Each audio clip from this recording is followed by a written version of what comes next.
नवरात्रि का उपवास और भूखी सास। सास ने पकड़ ली थी नवरात्रि के उपवास रखने की जिद। 9 माताओं के लिए 9 दिन व्रत रखूंगी। मैया की भक्ति में शक्ति है। मैया हमारे परिवार को अपना आशीर्वाद जरूर देंगी। लेकिन अपना शरीर तो देखिए माँ जी, आपका एक पाँव घर में रहता है और एक पाँव डॉक्टर के यहाँ। फिर से बीमार हो गई तो जय माता दी के साथ राम नाम सत्य भी। अरे राम राम राम, कैसी बातें कर रही हो बहू। राम नाम सत्य हो मेरे दुश्मनों का।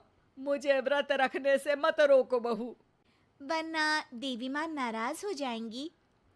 नहीं, तुम्हारी सासू माँ नाराज हो जाएंगी। अरे पर माँ, भूखे क्यों रहना है? देवी माँ थोड़ी ना चाहती होंगी कि उनके भक्त भूखे रहें। और आपकी तो सारी मनोकामना पूरी हो चुकी है ना माँ। लालच है बेटा, लालच बुढ़ापे में भी खत्म नहीं होती। अरे तुम चुप करो जी। तुम्हारी भी उम्र है भक्ति भाव करने की। ज्यादा बड़बड़ की ना तो तुमसे भी उपवास रखवा लूंगी। हाँ। अरे रौद्र रूप क्यों धारण कर रही हो मेरी माँ। रख लो व्रत। ठीक है माँ, बस अपनी हेल्थ का ध्यान रखना। अरे उसकी चिंता तुम मत करो बेटा। मैंने टीवी पे देख लिया है कि व्रत में क्या क्या खाने से शरीर में कमजोरी नहीं होती। अच्छा ही है, वरना ऐसा ना हो कि 9 दिन के बाद तुम मैया के द्वार की जगह सीधा हरिद्वार। अरे तुम मुझे हरिद्वार क्यों भेजना चाहते हो? क्योंकि अब तुम्हें मायके तो भेजने से रहा। बाबूजी, क्यों माँ को परेशान करते रहते हो? अच्छा माँ, ये बता दो कि आपको व्रत में खाने के लिए क्या क्या चाहिए होगा। सास के सामने सब हार जाते हैं। माँ के कहे सामान को बेटा लेकर आता है। नवरात्रि का पहला दिन है। नाश्ता कर लो, स्वस्थ रहो, मस्त रहो। मेरा व्रत से ध्यान भंग मत करो। अच्छा ठीक है ठीक है। भूख लगेगी तो मेरी तरफ मत देखना। आई बड़ी। तुम कोई खाना हो जो तुमको देखूंगी। आए बड़े। माँ जी, ये लीजिए आपका फरियाली मिक्सचर। इससे व्रत नहीं टूटेगा। अरे इतना सा? दिन भर भूखी रहने वाली हूँ, थोड़ा तो और ला दे। पर ये सब तो सपोर्ट के लिए होता है ना माँ जी, पेट भर के थोड़ी ना खाना होता है। करवा चौथ का व्रत नहीं रख रही हूँ जो कुछ ना खाऊं पीऊं। हाँ यार, ये तो मैंने सोचा ही नहीं। तुम इतने सारे व्रत रखती हो तो मेरे लिए करवा चौथ का व्रत क्यों नहीं रखती? अरे जुबान पे तुम्हारा नाम न रखूं, व्रत क्या खाक रखूंगी तुम्हारे लिए। माँ के कहने पर बहू और भी फरियाली ले आती है, जिसे खाकर माँ डकार मारती है। इतनी जोर से डकारोगी तो दुर्गा मैया भी डर जाएंगी। तुमने तो उनके शेर से भी तेज आवाज निकाल दी। अरे शेर के जैसा पंजाबी मारती हूं मैं, देखना चाहोगे? तुम्हें पता है ना, व्रत रखते समय हिंसा वाली बातों से, विचारों से और बुरी चीजों से दूर रहना चाहिए। सही कहा। बुरी चीजों से दूर रहना चाहिए। इसीलिए तो तुमसे दूर जा रही हूँ, दूसरे कमरे में। सास ने कई सारी ऐसी चीजें खाई जिनसे व्रत ना टूटे। बहू, सब्र का फल मीठा होता है। इसका मतलब ये थोड़ी है कि तू मुझे शाम तक फल नहीं खाने देगी। माँ जी, 1 घंटे पहले ही तो आपने इतना सारा। अरे एक खाता ही बना ले, उसमें लिखा करे कि मैंने कितना खाया, कितना पानी पिया। अरे नहीं नहीं माँ जी, मैं अभी फल लेकर आती हूँ। जोर से बोलो। नहीं माँ जी, मैं फल लेकर आती हूँ। अरे ये नहीं, जोर से बोलो, जय माता दी। सासू माँ एक साथ बहुत सारे फल खा लेती है। माँ जी, इतनी जोर से मैं डर गई। अरे भक्ति की शक्ति की पुकार है। पुकार नहीं, डकार है। हाँ हाँ ठीक है ठीक है। चिप्स और लेकर आना जरा, उससे भी व्रत नहीं टूटता। माँ जी, आज ही सब खत्म हो जाएगा, नाश्ते का ही टाइम है। अरे ठीक है ना बेटा, मैं अब कुछ खाऊंगी ही नहीं, तुझे इतनी तकलीफ है तो।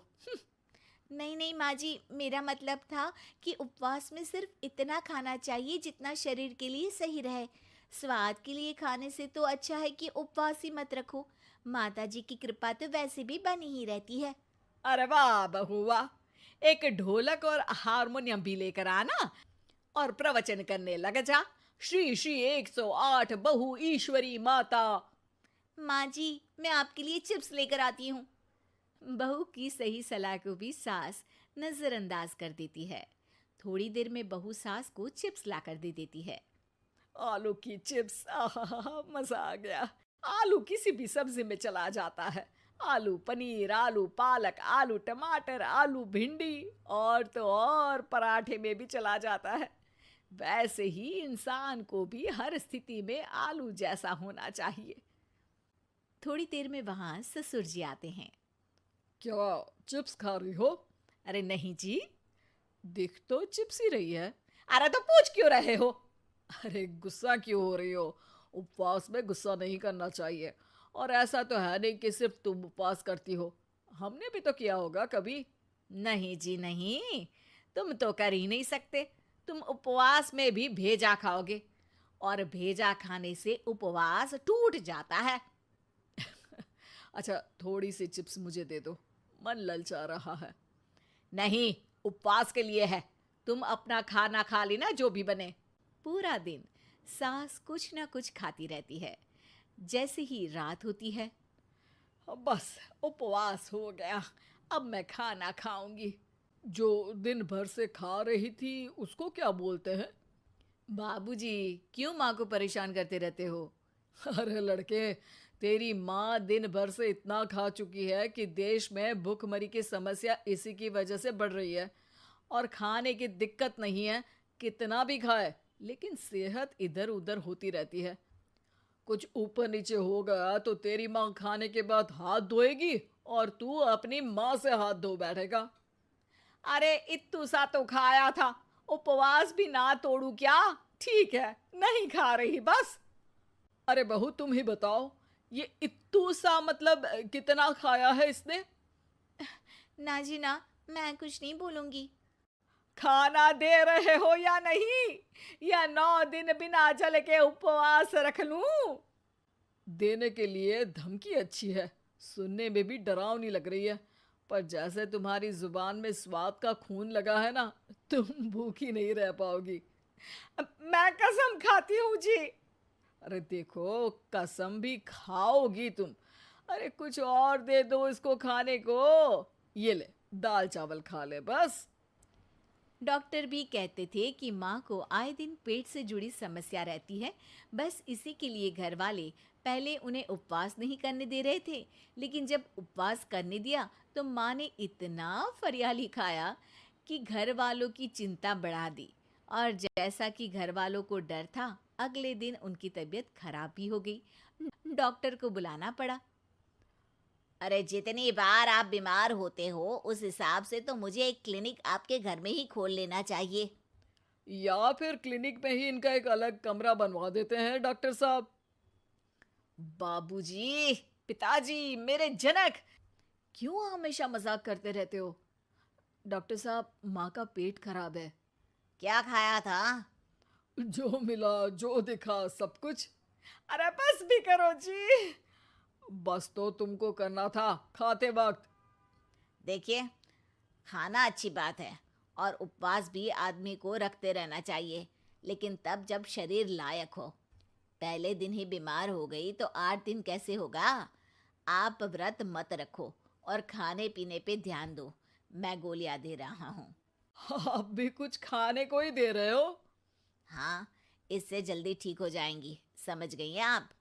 अब तो ठीक ही होना है ना मुझे। जोर से बोलो। जय माता दी। जय माता दी। जय माता दी।